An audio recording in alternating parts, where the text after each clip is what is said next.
이진숙 방통위원장님께 질문 드리도록 하겠습니다. 직무 정지를 얼마나 당하셨던 거죠? 174일 직무정지 업무 복귀를 언제 상태였습니다. 하셨습니까? 1월 23일 했습니다. 네. 1월 23일 복귀하자마자 12.3 계엄과 관련해서 내란 우두머리 윤석열이라고 하는 언론의 표현에 대해서 문제를 제기한 바 있죠? 예, 네. 혐의라는 것을 넣어야 된다. 지금도 그렇게 생각하십니까? 지금도 그렇게 생각합니다. 왜 그렇습니까? 내란이라는 것은 지금 법적 절차를 밟고 있고 내란이 입증된 것이 아니라고 생각하니까 12.3 계엄이 맞다고 생각합니다. 네, 뭐 이미 검찰의 기소 내용에도 포함되어 있고, 네, 헌법재판소에서 다뤄지고 있는 내용 모두에서 내란 우두머리라고 하는 표현이 계속해서 나오는데 여전히 윤석열에 대한 옹호를 하고 있는 겁니다. 자, 그리고 MBC에 대해서는 이게 공영방송 맞느냐라고 하는 표현으로 뭐 표적 심사를 예고하는 듯한 압박성 발언을 했는데 이것도 어떻게 생각하십니까? 어떤 부분에 대한 표적 심사 말씀입니까? 표적 심사라는 것은 있을 수도 없고 이게 공영방송 맞느냐라고 하는 표현을 쓰셨잖아요. 네. 자, 그런 표현들 때문에 이진숙 방송통신위원장이 윤석열의 내란과 극우 폭동 또 그다음에 윤석열의 방송 통제와 탄압에 대해서 여전히 옹호하고 같은 인식을 드러내고 있다라고 하는 비판을 받고 있는 겁니다. 자, 이진숙 위원장 방통위원장으로 업무에 복귀하면 이제는 민생 현안에 좀 집중해 주기를 기대했었는데 여전히 그 기대는 산산조각이 나버렸습니다. 지난 2월 28일 KBS 감사로 정지원 전 보도국장을 임명 결정했죠. 예, 정지원 후보자가 대한민국의 대표 공영방송 KBS의 감사 업무를 담당할 만한 적격 인물이라고 생각하셨습니까? KBS 이사회에서 정지환 감사를 임명 제청했고 저희는 자격이 있는 당사자가 이사회에 임명 제청을 자격이 했기 있다고 때문에 판단하신 겁니까? 저희는 그렇게 판단했습니다. 네, 일단 코바코 비상임 이사로 여전히 재직 중인 상태였는데 KBS 겸직이 안 되는 거 아닙니까?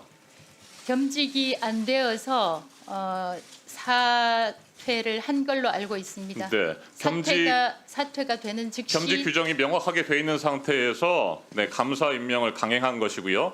2인 체제 의결과 관련된 정당성 문제를 다시 한번 짚어보도록 하겠습니다. KBS 이사회 임명 제청을 거쳤다고 하는데 헌법재판소의 탄핵 기각 결정과 관련해서 본인은 2인 체제 위법성에 대해서 면죄부를 받았다고 생각하십니까 여전히? 면죄부라는 표현보다도 네.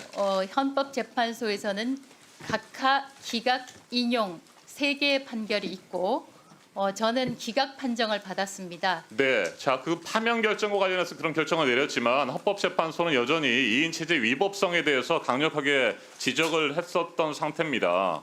2인 위원만이 제적한 상태에서는 방통위가 독임제 기관처럼 운영될 위험이 있다라고 4명씩이나 되는 재판관이 얘기를 했었고요. 이 헌법재판소의 역사적인 맥락을 설명하면서 과거 권위주의 정부에 대한 방송 통제와 탄압 그리고 민주화 이후에는 행정부로부터 독립된 방송위원회가 방송 관련 업무를 수행해야 된다. 이런 이유들 때문에 방통위가 국가 권력이나 특정한 사회 세력 간섭을 받아서 운영될 위험을 막아야 된다. 이런 강한 위법성에 대한 지적을 했었는데 그럼에도 불구하고 2인 체제 위법한 상황에서 KBS 감사와 EBS 사장 선출과 관련된 일정들을 밀어붙인 것은 아주 잘못된 것이에요.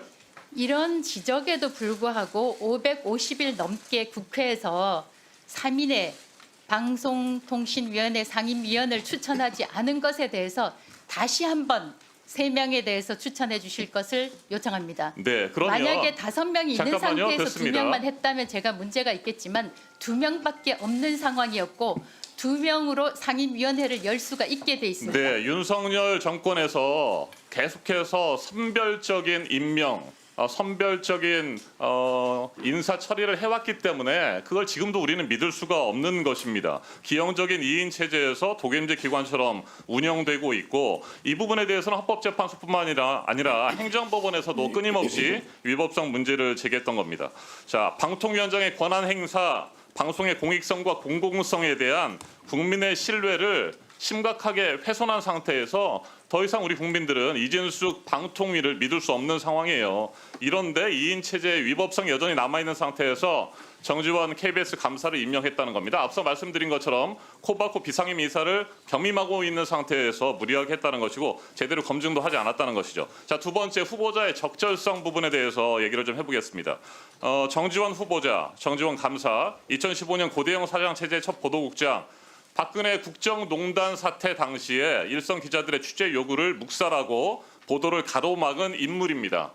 자, 그리고 KBS 기자협회의 정상화를 촉구하는 모임이라는 것을 만들어서 주도적으로 소속 기자들을 부당 정보 발령을 내고 보복 인사를 주도했던 사람입니다. 자, 이것 때문에 KBS에서 내부 과거사 조사가 있었고 징계 처분을 받았죠.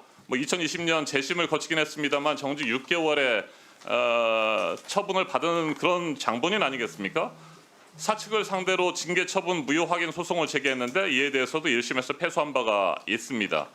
자, 이런 정지원 감사가 과연 KBS의 높은 수준의 도덕성과 정치적 중립성, 구성원의 신뢰, 공영방송의 공정성과 공공성을 지킬 만한 감사로서 역할을 할 수 있겠느냐? 저는 도저히 이해할 수가 없습니다. 한 말씀 하십시오. 이 부분과 관련해서는 KBS 자체적으로 보도 관련 기준에 따라서 보도한 것으로 저는 알고 있습니다만 자세한 사항은 알지 못합니다. 자세한 사항을 알지도 못하는데 KBS 이사회에서 임명 제청을 하였고 당시 감사 자격과 관련해서 저희가 됐습니다. 검토를 해서 네, 코바코 비상임 됐습니다. 이사가 멈추세요. 해소되면 자, 자세한 사항도 시작되는 모르는 걸로 상황인데 알겠습니다. KBS 이사회가 추천했다고 해서 그냥 후보자를 임명했다 이런 겁니까? 이진수 보도 됐습니다. 관련해서 잠시만 멈춰주세요. 이진수, 김태규 2인 위법 체제에서 결성한 KBS 이사회가 후보를 제청하고 아무런 제대로 검증도 하지 않은 상태에서 또 위법 부당하게 정당성이 부족한 감사 인사를 했다는 겁니다. 위법이라고 생각지 않습니다. 여전히 위법이라고 생각지 않습니다.